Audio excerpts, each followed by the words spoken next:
Okay, let's implement breathing on your Synthesizer V Studio project.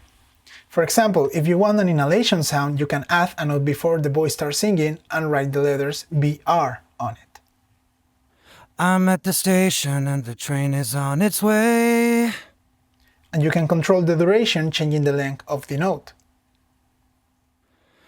I'm at the station and the train is on its way.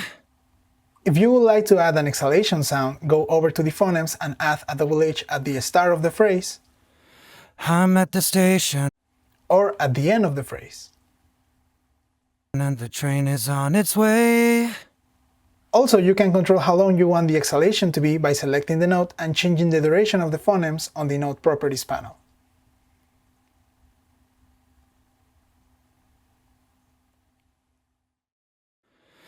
I'm at the station and the train is on its way. Follow us so you can get more done in less time with Synthesizer V.